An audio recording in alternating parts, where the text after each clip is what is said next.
Now will we see the magic?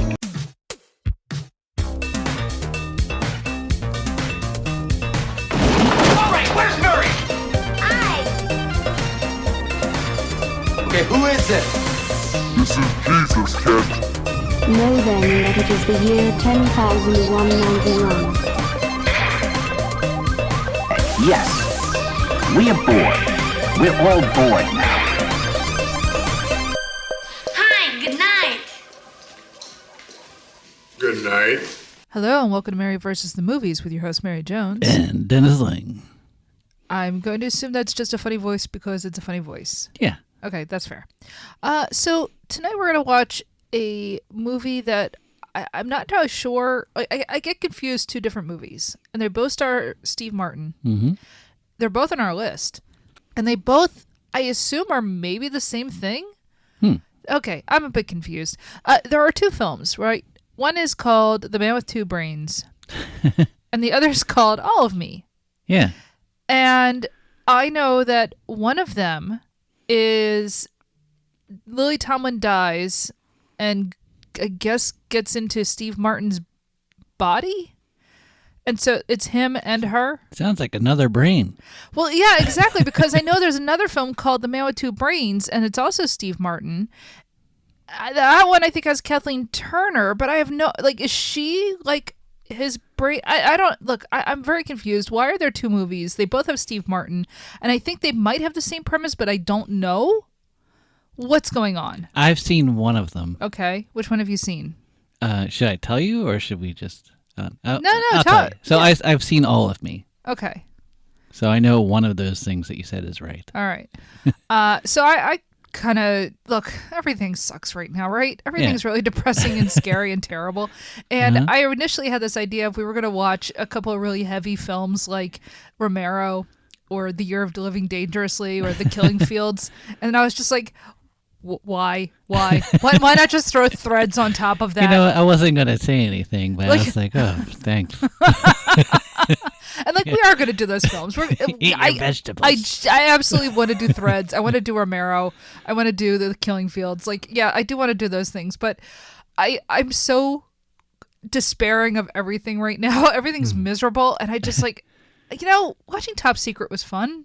It was. That was a good time. It was a good time. I feel like I need to laugh. Like if this is 1930, I need a Marx Brothers movie. Okay, I don't need to watch King Vidor, Our Daily Bread or something. I mean, I should watch that. That'd be great. But I mean, like, I just don't know if I can do that right now. I will say when I saw this, I was, I guess, 12 or something. I don't know. I saw it in the theater. I thought it wasn't one of his classier movies. It's one of his classier movies? Yeah. Like, I thought Man with Two Brains, that sounds like trash. It does. And so I didn't see it. And now I'm like, man, I can't wait till we see it. I am also looking forward to that. But so here's the thing. You might be right. Not so much that it's classy, but it might be interesting, or at least a little bit interesting, because I know one thing about this film. Yeah. It was directed by Carl Reiner. Yeah. And Steve Martin working with Carl Reiner, that's gold. I thought he did Man with Two Brains. He might have. Oh. I don't know. I have no idea. I just know I saw this, and then the next movie, Steve Martin movie I saw in the theater was Roxanne. Which is great. And I'm like, now that's classy. That is a classy film. Yeah, that's not this. That's not That's SNL garbage. I feel like both he and Bill Murray had this moment where like, we're sick of this. You know, they want to be dramatic actors, or they want to be taken seriously. Mm-hmm. And at some point, because you haven't seen Grand Canyon, you haven't seen, or have you seen L.A. Story? No, I haven't seen L.A. Story. Yeah. I want to see that. In fact, that's like early '90s. We could shove that in. Oh yeah, definitely. And I want to do Razor's Edge. You brought up Bill Murray. I actually looking forward to doing that. I just rewatched Meatballs and Caddyshack. Did you see Where the Buffalo Roam? No, that's on our list. I'm a little worried about that one. Yeah, no, I think it's going to be bad. I think it's going to be really bad. But the fact that he knew Hunter S. Thompson at least makes it interesting. Yeah.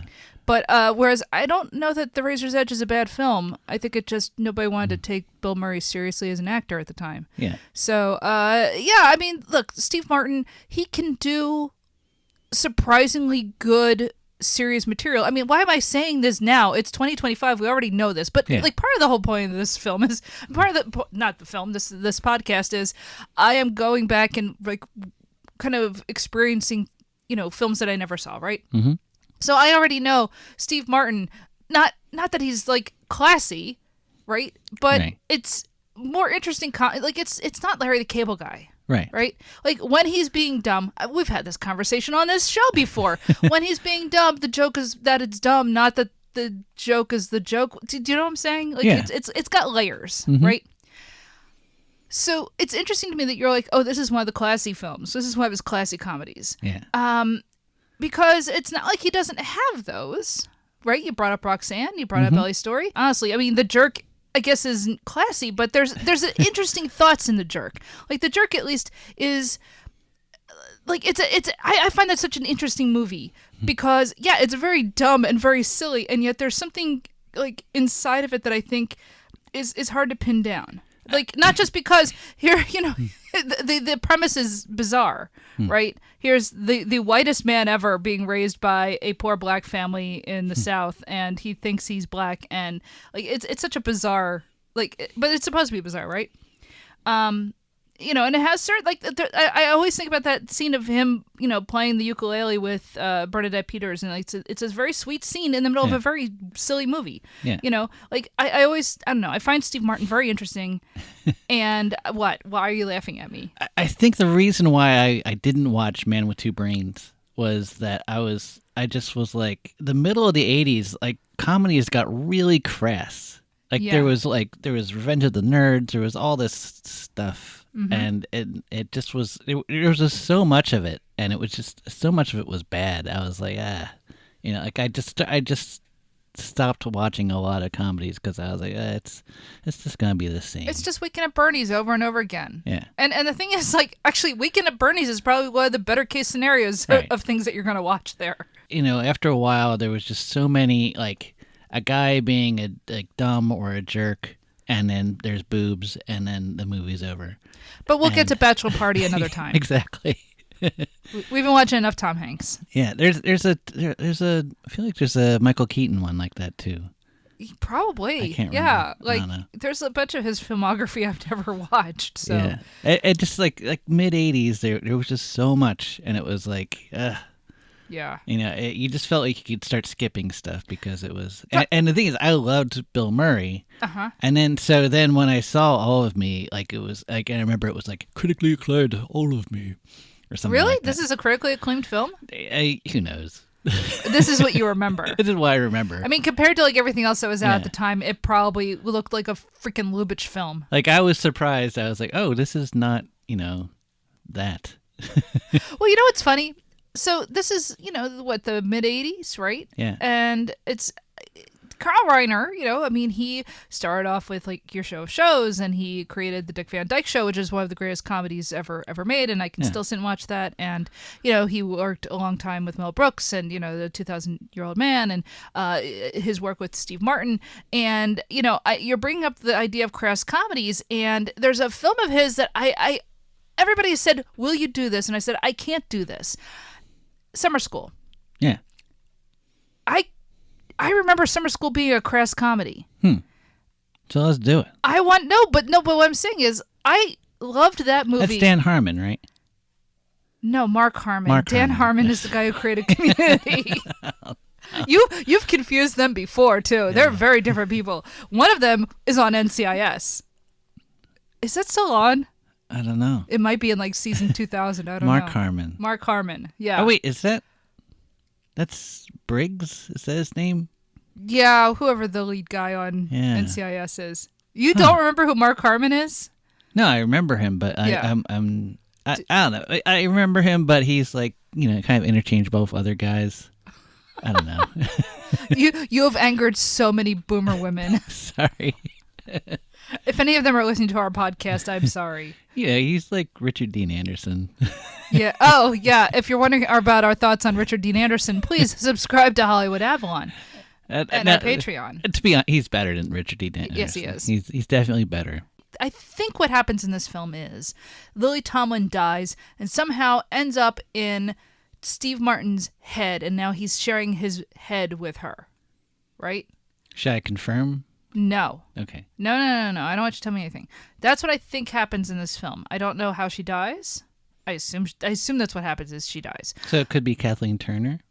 No. I know the other movie is Kathleen Turner. Okay. Okay, now I know that for a fact. All right.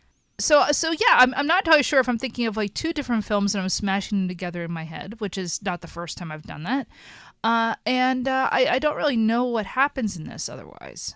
I assume at some point Steve Martin like gets to have his sense of self back. So do you think that there's a dog? Sure, I'm sure there's a dog somewhere. There was a dog in The Jerk. Yes, The famously. famous dog Yeah. named Stupid. If you're watching on network television. Come on, Stupid. Oh, man, it was terrible. I know. But, so there is a dog. Sure. Do you think there's a love triangle? I mean, if what is happening is what I think it is, there is inherently a love triangle. If he has a love interest, how could it not be a triangle? It's not, like just an awkward situation, we'll say. Do you think anyone dies? I assume Lily Tomlin died. Do you think she comes back to life? What? No. But maybe her soul goes to wherever we go next. If that's what it is. If she is a soul. I don't know. Okay, soul. Sure. Do you believe souls are real? Cut. Oh. No, I'm not answering that. Come on. Okay. Do you believe that dogs have souls? Look, I've seen all dogs go to heaven. Okay, so I guess that's canon then. No. So let's see. Oh, is there an angry father? No. Angry boss? Maybe. Okay. Is there an angry God? Do you think God is a character? That could be. There could be an angry God who is symbolized by lightning. Do you think it's played by a famous older British actor? Are you giving me clues? Maybe. I don't know. Why? Why are you giving me clues? To be honest, I don't remember. I'm just kind of coming up with a movie in my head. So you basically just cast Laurence Olivier as Zeus as God in this? Well, I was just thinking, like, there's so many like of these Shakespearean actors that kind of suddenly got these roles in comedies in the 80s, and I don't know, John Gielgud and John Houseman. Do you think that he says, well, excuse me at some point in some way? No, like they're not. cheeky way. Look, they're not going to give us something as easy as that. Okay, just checking. No. He's already had a few movies under his belt by now. Exactly. So, yeah. He doesn't have to like. I'm not sure what year this is, but this is post Pennies from Heaven. This is after what's the noir one? Demandora Plaid. This is after all that stuff. This is, as far as I know, this is after The Man with Two Brains. I think this is probably mid to late 80s. I don't remember exactly what year, so we might even be past The Three Amigos. I'm not entirely sure what year this came out. Yeah. But I'm guessing. Okay. So, do you think he's happy at the end? Yeah. Okay. I have a feeling this is a comedy probably in the classical sense as well, in that people get a happy ending. That's good. Yeah. I like that. I need that right now. I think we all do. No, we're special. I always wanted to go there. That's a great ending. If I'm wrong, I'm going to be really sad. Knowing that I might be confusing two different movies, shall we go and watch this movie? Yeah, if it's anything like what you described. Why not take all of me? Can't you see I'm no good without you? Take my lips, I want to lose them. Take my arms, I'll never use them. Your goodbye left Or humming.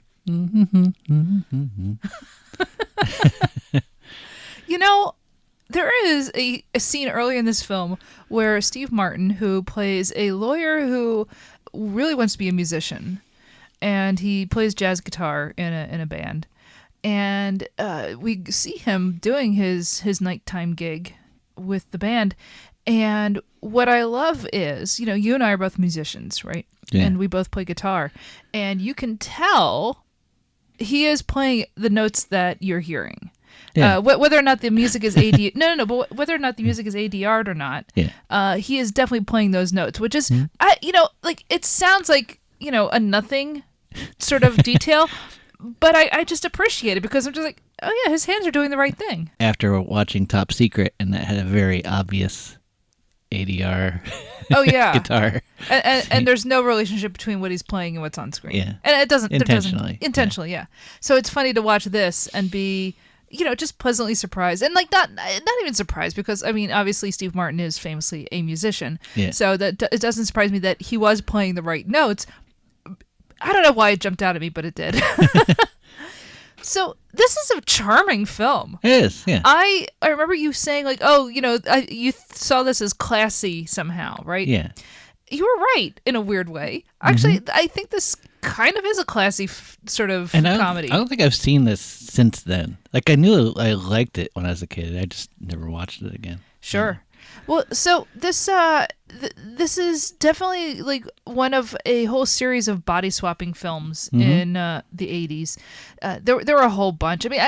Obviously, like Freaky Friday goes in, that's the 70s. I know, and but there were a bunch. God, what was one like 18 Again? That starred George Burns, and I forget who plays the young version of him.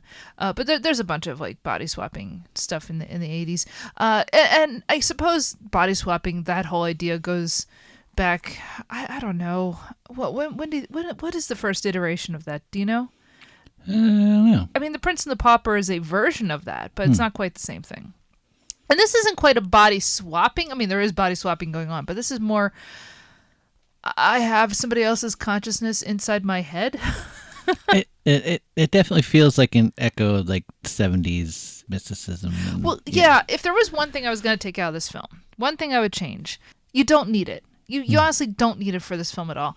I would take out the Indian character, which is just it's just a white guy in brown face doing foreign mystic. I don't speak English, but I'm doing this mystical rite so that this woman's consciousness can be transferred to someone else's. You don't need to have that be an Indian character. Like I understand where that comes from because from the 1960s onward, the whole new age spiritual rooted in the Beatles going to India type stuff. I get it, but we don't need it.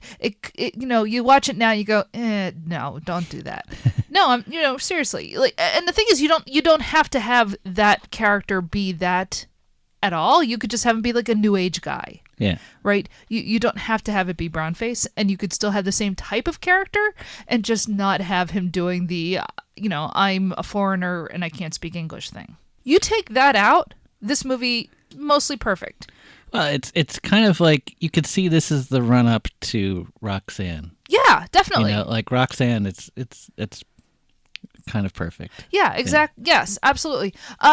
This isn't the first time Steve Martin tried to go more serious, and it's weird calling it serious because this is, of course, a farce. But the first, 20 minutes, half hour of this film is him just being in his own body, right? Yeah. So he's not playing a goofy character. This is not The Jerk. This isn't Dead Men Don't Wear Plaid. Well, he had already done Pennies from Heaven, right? So this isn't the first time he's tried to do something more serious, but this is him doing what actually became more synonymous with his type of comedy, I think from here onward, right? So that you have like Roxanne, you have Planes, Trains, and Automobiles, you have, you brought up Ellie's Story, but everything where he still does the goofy physical comedy, but he is not an inherently weird, stupid character. You can kind of see, it kind of calls out itself when it mentions Clark Gable in the middle of it. Yeah. It's like that's what they're going for. That's interesting. I think you're right. Yeah, that's actually more the character that he's trying to be. And it's funny because, they reference Gone with the Wind because I think more people would recognize that now. But my first thought, of course, was It Happened One Night. Yeah. And this film is very much in the vein of a 30s screwball comedy. In fact, if you had made this in the 1930s, you could have made almost the exact same film. Yep. And so I'm sitting here, I'm thinking, well, who would you cast? And, Clark Gable's not bad. But when you get to that physical comedy, I mean, my first thought is Cary Grant. Yeah. Obviously. So it's like, I don't know how you would quite split the difference between the two of them. So I guess you'd end up having to do Cary Grant just because the physical comedy is a huge part of it. Yeah. And Lily Tomlin, you'd end up with Katharine Hepburn. Mm-hmm. Right. But no, this was perfectly in the mode of a 30s screwball comedy. And even like the subject matter, like the idea of, this rich woman who's never lived a life. She's never done anything. And part of that is because like physical disability, but also she's just been insulated the whole time. She doesn't have any friends. And she knows that she's dying. And so she can just pay somebody to take on her soul when she dies. Contrast that with his character who, he's the son of like a barber and he had to work his way up through law school. And it's this idea that like I come up out of nowhere. And, how many films have have those two types of characters squaring off against each other in the 1930s? That is very much like we brought up It Happened One Night, but you could also think of like, Jimmy Stewart in The Philadelphia Story, right? Again, that's Katharine Hepburn going up against her. This is very much a trope of those types of films. Of course, that's what he says his father is. We don't even know. Well, that's true. Because he's a lawyer, he lies. Yeah. And I do like that detail. So, like, we don't actually necessarily know what the truth of his background is, but, he doesn't look like he's living an ostentatious life, right? He has a little apartment. He has a dog. I love the dog. So there is a dog in this. Yeah. And the dog is great.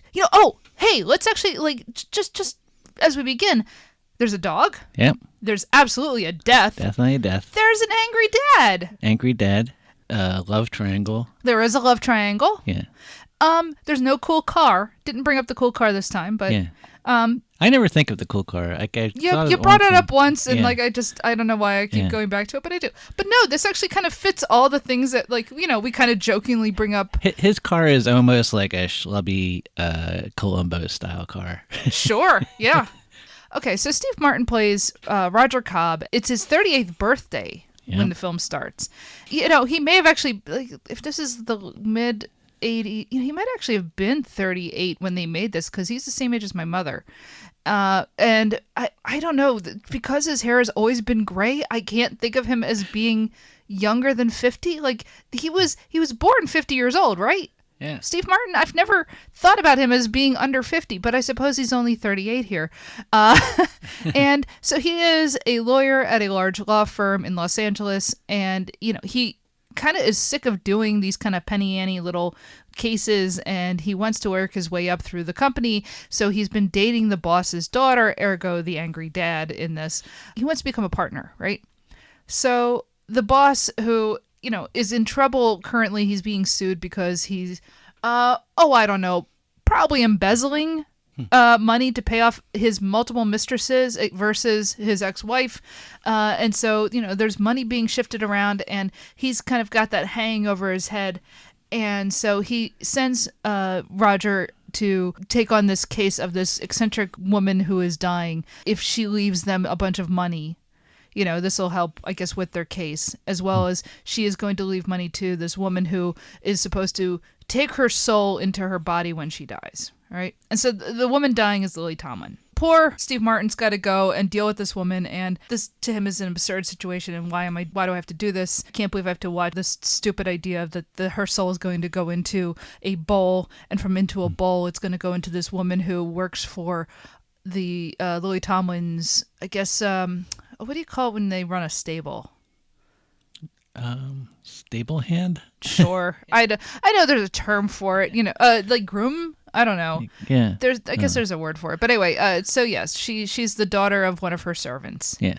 While they're setting up like the contracts and everything in the office, Lily Tomlin starts to die. Again, this is all very funny. It's all well choreographed and everything. Instead of Lily Tomlin's soul going into Terry, the daughter of the servant, it accidentally goes into Steve Martin because the bowl that the soul goes into accidentally gets thrown out the window. I didn't know that there were any windows in Los Angeles that actually opened, so that's a surprise, but all right, why not? So, he ends up with her inside of him. Up until this moment, he is the more serious kind of Steve Martin role. He's funny. He's definitely funny, but he's more, I don't know, reserved, normal, whatever. But man, as soon as the soul hits him, you're getting the wild and crazy guy. Like, he is so rubbery limbed. It is so fun to watch. He is so funny in this, and like the way that he is talking to himself as Lily Tomlin and as himself and arguing with like it really is one of the funniest things I've seen in a film in a while. Yeah. And it's so well directed and it's so well acted. Like when she's trying to walk to the door and he's dragging his foot. It's so good. It really is. And the way people are reacting to him and everything. Yeah. And then, a lot of the film is him talking to himself. And we do get a lot of voiceover from Lily Tomlin, and they set up this really kind of nice trick where when he looks in the mirror, he sees her. So you have that going on a lot in the film. Yeah, a lot of the film is just watching Steve Martin playing two people at once. So she's on his right side, he's on his left side, and he always just has his arm out, like whenever on her side, his arm's always out, and it's a fun trick. Because he's got these two brains inside of him. Yeah, that's right. Going with the wrong title. It's a lot of him dealing with other people reacting to him, right? So, as I said, he's dating the boss's daughter, and that does not go well. And they end up breaking up. Because she hears him talking to himself and like, why did you touch my willy? That type of thing. And yeah. Yeah. And early in the film, it's established that like they're dating, but he's definitely not in love with her, right? This is purely like, I have to get, somewhere in this company. And plus, like, turning 38 is like a big deal to him. Like he's at a crossroads. So well, I mean, look, when you are in your late 30s and you're like, where is my life going? Why haven't I made partner? Why haven't I made more than $20 an hour and I'm still in the same? Maybe I should give up on this music thing. Oh, yeah. God. Like, I'm just watching some thinking, 38 is a lot like that. Yeah. In fact, 46 is not unlike this, to be honest. They end up breaking up. And this scene is great for two reasons. So they get into a fight, and she says to him, I faked all my orgasms. And then proceeds to imitate having an orgasm. Yep. Now, here's the thing. Who directs this film? Carl Reiner. Right. Why is this significant? Because it's sex. Well, no. I gotta say, when I think of Carl Reiner, my first thought isn't sex. But, oddly enough, my second thought is Mrs. Carl Reiner. What is her name? Estelle, I think. Okay. Yeah, I don't remember. Carl Reiner's wife. Yep. Because here's the thing. So Carl Reiner directed this film. His son, of course, is Rob Reiner. Mm-hmm. Rob Reiner went and directed a film, When Harry Met Sally. Yep. Right?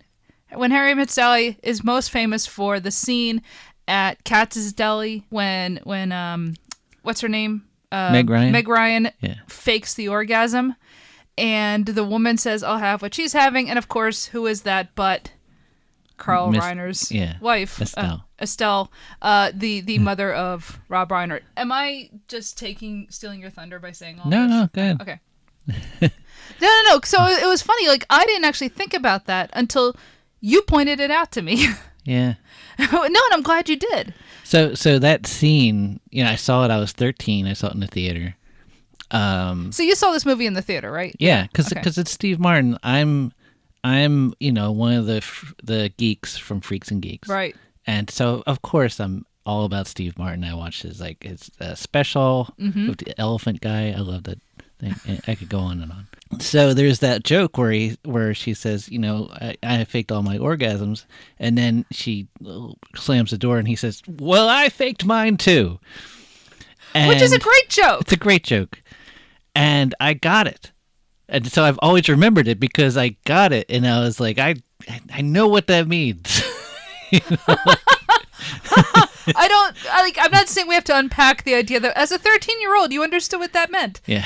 I think we understand what that means. Yeah. But it is also it's kind of nice when you do hit that age and suddenly a joke like that does make sense to you. Yeah. So that joke kind of whenever I thought of this movie, I always thought of that joke, and it's a great joke. I got an adult joke when it happened in front of me. Yeah. Oh, there's another like funny thing, and there's a couple of places where there are other references to things sort of obliquely. There is something where he breaks a mirror, right? And Lily Tomlin starts berating him, and he I don't remember if you said this in the pre-show. I did. You did, okay. And he says, "Well, excuse me," and I just went, "Oh, geez, hey, wait a minute, that's actually." That's his thing. And they kind of move on right away. It's not like... That's what I appreciate about it. They don't linger. And even the excuse, like, it's like just slightly long, the ooh. Like, it's like he does it pretty quick. He does it quick enough that it doesn't take you out of the film. Yeah. But it's enough to, like, you know what we're doing here. Exactly. You're kind of nudging the audience just like, hey... I think we all know what he's referencing, but that's not the only thing. And he doesn't look at the camera like they would now. Exactly. You know? That's why this is a better comedy than a lot of stuff you would see right now, because it doesn't ever mug at the audience. It doesn't kind of go, see, we just made that reference. Yeah, it's not like, what's his name, who would definitely do that? Wayne's World. Oh, Mike Myers? Yeah. That's just what he does. It is. But thankfully they don't do that here. He just says it and it's done, and that's enough. That's fun. The other reference that's kind of like that is Steve Martin's friend in this, his fellow musician, saxophone player, is a black man who happens to be blind. They have a fun relationship with each other. Like that, you know, they're musicians, they're colleagues, right? And I forget what there's a joke in there about, like, he starts playing the saxophone and Steve Martin says something to the effect of, well, you know you're white. Well, he calls Steve Martin a honky. Oh, that's right. That's what it is. He calls Steve Martin a honky, and Martin says, you can't call me that. Why? Well, you know you're white. Yeah. Which is a funny joke because, of course, that goes back to the jerk, right? But again, it's such a quick thing where it's just kind of like, here's a nod to this previous thing we did. We don't dwell on it. Yeah. It works within the context of the scene. It's not like they kind of had to, write an entire scene just to get to this one reference, right? Mm-hmm. That's what I appreciate about this film is it has these little nods. They don't have to be in there. They don't detract from the scene at all. Yeah. So, I don't know. There's a sort of lightness to this movie. There's a sort of like deftness to its touch that I really appreciate that I just don't feel like they have anymore. Even in like the physical comedy he's doing, it all feels in service of the scene. It just, it's not just, I don't know, like Jim Carrey. Like, genius, yeah. No. I know that this is where I sound like I'm a humorless person, but like I just find Jim Carrey really irritating. Let's be honest. I'm thinking about things like Ace Ventura. I know, or like Liar Liar or something like that. Bruce Almighty. Like that just doesn't appeal to me. I'm the idiot who actually wants to watch instead. Eternal Sunshine. Like you should see Cable Guy. It's not.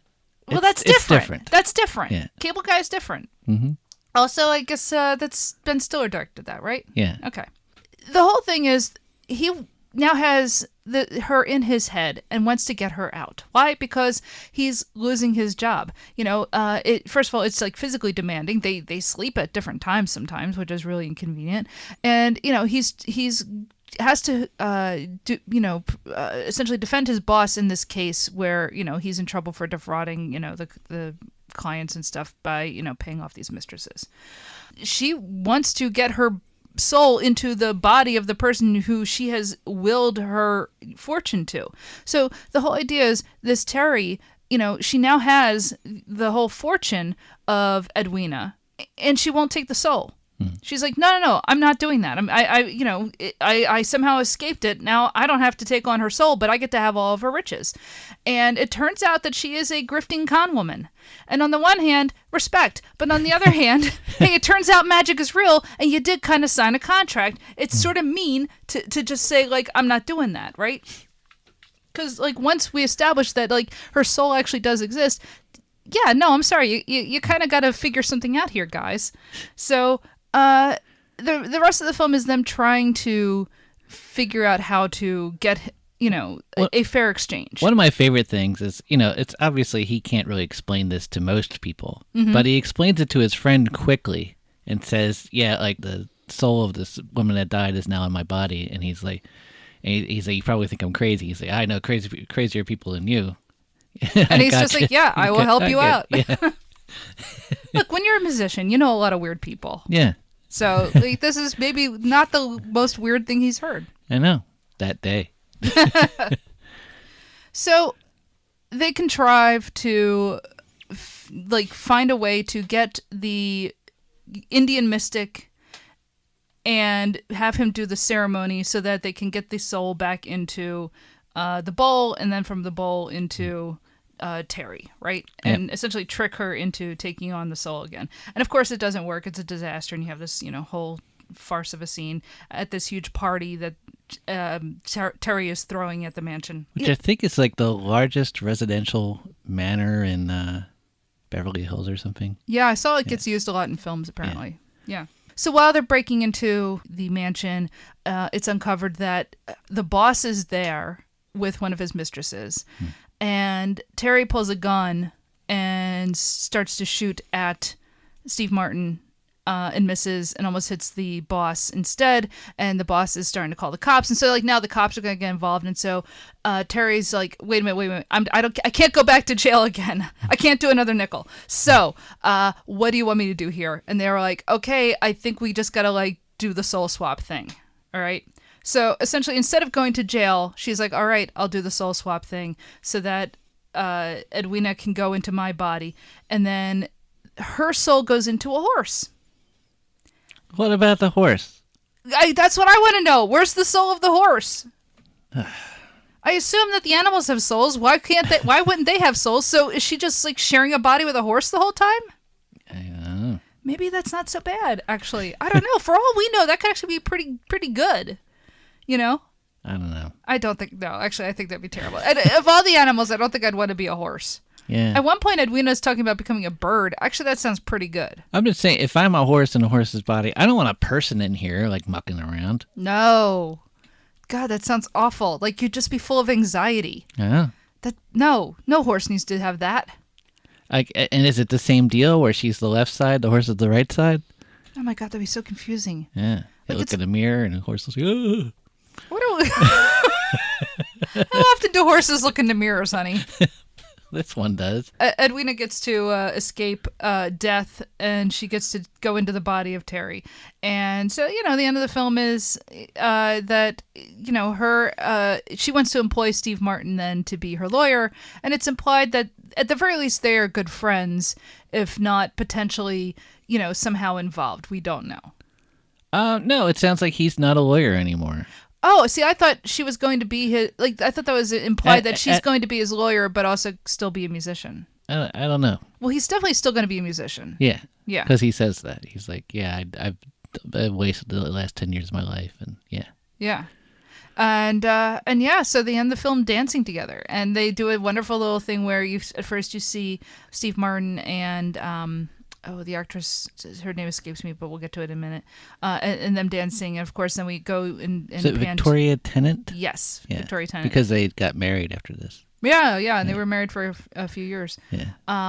But it pans from them to a mirror, and you see Steve Martin and Lily Tomlin dancing and being very goofy together. Yeah, and it's very charming. It is. It's a very charming ending to the film. Mm-hmm. So yeah. Yet another film that it's like Arthur, where a rich person is going through angst, and then they're not angsty anymore at the end.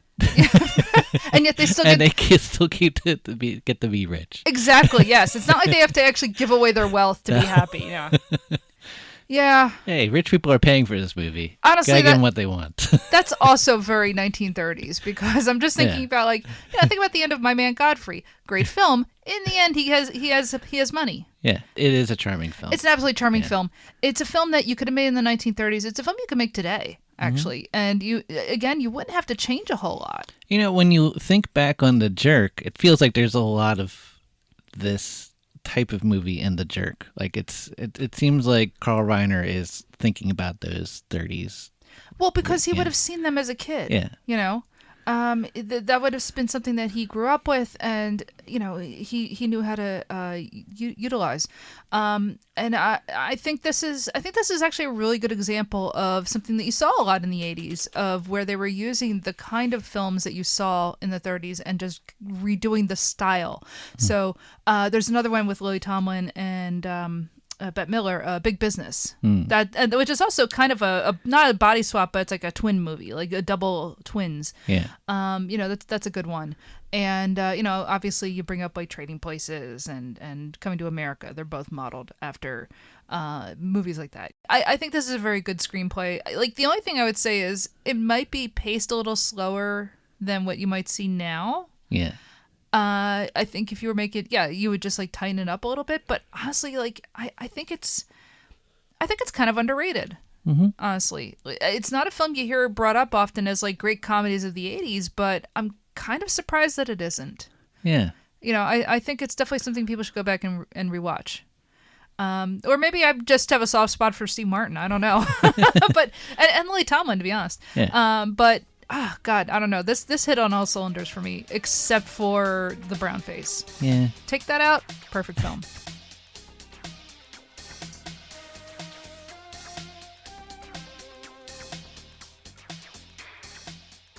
So that was All of Me, starring Steve Martin, Lily Tomlin, Victoria Tennant, Richard Libertini, who I've seen in a lot of things, but yeah, that was the unfortunate brown face. Jason Bernard, Dana Elcar. Dana Elcar, who plays his boss, what we call the Angry Dad. Yeah. Do you know who he is? Who? Remember we just watched MacGyver? Yeah. He's the buddy and the blind guy in MacGyver who played King Arthur. He's King Arthur. Yeah. So weird. For those of you who do not listen to Hollywood Avalon, you could always subscribe to our Patreon, because you'll hear us talk about that very dumb two-part episode on MacGyver. But anyway, yeah. So that's all right. MacGyver's best friend, at least for the episodes we saw. Written by Phil Alden Robinson and Henry Olick, from Edwin Davis's unpublished novel, Me Too. In the beginning of the movie, it says, based on the unpublished novel, Me Too, T-W-O, by Edwina... No, Edwin. Well, I think it says Edwina in the credits. Does it really? Yeah. Because on IMDb, I think it just says... Edwina Carter, I think it says. But I think it is actually Edwin Carter. Okay, well, it's a guy named Ed. It says Edwin Davis on... Edwin Davis, I mean, okay. Yeah, sorry. It sounds like he made a career of... I don't know how he afforded to do this, but he kept writing these novels that weren't published or something. And is that a thing? I've done that. How do I make a career doing that? But I think that, I guess he would sell them as screenplays or I don't know. I guess, yeah. So is he a real person? He is. He is a real person. Okay. Yeah, it's hard to get more about this book, because it's never been published. So who knows? Well, you know what? I'll bet that's not even a real book. Yeah, but then there is this screenwriter. The screenwriter, he's the one that wrote on Fletch and this Phil Robinson. Yeah. And Rhinestone and Field of Dreams and yep. Yeah, and of course directed by Carl Reiner. Mm-hmm. Well, you know what? I didn't even bring up Selma Diamond is in this. Yeah. And this is I read somewhere this is her first movie. I don't know. Did she make a lot of movies? She was on Night Court for a long time. Yeah, but this was her first movie that she actually starred in or something. Oh, yeah. Okay. Selma Diamond, for those of you who don't remember, was the bailiff on Night Court in the first couple seasons, and more importantly, she was a writer on Your Show of Shows. Now, why do I bring that up? Well, if you ever watched the Dick Van Dyke Show, the character played by Rosemary, Sally, she is based on Selma Diamond. Much like Maury Amsterdam is based loosely on Mel Brooks. And of course, Rob Petrie is based on Carl Reiner. So that would make Laura Petrie, played by Mary Tyler Moore, the woman who has I'll Have What She's Having. And that would make their son on the show, young Robbie, Meathead. I watched a lot of the Dick Van Dyke Show. and she's in there's a character based on her in that My Favorite Year movie. Oh, yes. We didn't watch that for this, right? No, we didn't. I watched My Favorite Year a long time ago. Guys, if you've never seen My Favorite Year, that is also a delightful film, not written by Carl Reiner, but is loosely based on Mel Brooks talking about working on the Your Show of Shows, the Sid Caesar Comedy Hour, and what basically I guess it was like Errol Flynn. Mel Brooks had to walk Errol Flynn around New York for a day, and the Errol Flynn character is played by Peter O'Toole. And it's just a really delightful film. If you've never seen My Favorite Year, oh my God, it's so good. Yeah, it's very funny. All right, so you can, of course, follow us on social media. We are Mary vs. Movies on all of your major platforms. We are on Instagram, Reels, TikTok. What else is there? Blue Sky. I'm on Mastodon for some silly reason. I don't know how many people are on Mastodon. I can never get that to work. Yeah, buggy. Yeah. Buggy. I don't know. I find my Mastodon kind of annoying. But anyway, we even have like a Facebook page. We have a Tumblr page. Wherever there is social media, we are there posting. Wherever there is social media, you are against the movies. I am always against the movies. Let's see. We are on all of your major platforms. We are on Apple Podcasts where you can rate and review the show. We would always appreciate it if you did, because the more people who rate and review the show, the more people it might show up in their algorithms. So, please do that. What else? We are on, it's Spotify, YouTube, TikTok. We're on TikTok. Pretty much, we are pretty much everywhere that I can figure out how to get us there. So, we of course have a Patreon where you can help support the show for $3 a month. You will help pay the cost of making this, because we have server costs, we have the Zoom account. All that stuff costs money, and we have to rent movies and all the rest of that. But for your $3 a month, you also get access to a whole other show, Hollywood Avalon, which I brought up recently, where we watch Arthurian stuff. So yes, it's episodes of MacGyver. Yes, it's Star Wars. Yes, it's Indiana Jones and the Last Crusade. It's Bugs Bunny cartoons. It is the TV show Merlin from 2008. The British one with all the teen Merlin. We're going to do that again, right? Oh, yeah, we'll come back to it, yeah. Because I didn't give it a fair shake, I think, the first time we watched it. It's anything. If it's Arthurian, we'll watch it. Yes, we have watched Excalibur. We have watched Knight Riders. We have watched Indiana Jones and the Last Crusade. At some point, we will even do Monty Python the Holy Grail. I've been holding off on that one. Kind of seminal for me, so... but yeah. All sorts of stuff. So it's patreon.com/MaryVSMovies. Do not sign up using the Apple app, because they charge an extra 30% and then they sit on the money and I won't even get it for like 90 days. And, it's just go into a browser. You remember what computers are, right? You can use a computer. Do that. You can do it on a phone, but through the browser. Yeah, you probably could do that, actually. I hadn't thought about that. Just don't use the app. Screw Apple. Screw all these big companies. They're all monsters. They're out to get you. Mm-hmm. I don't know. Anyway, look. All right. I'm not sure what our next film is going to be. It might be Newsies. I know we're going to do Newsies very soon. I'm not sure what it's going to be, but, hopefully it'll be fun. Yeah. Or maybe I'll watch Threads. Oh, no. So, all right. Anyway, until next time. I want to get M'd.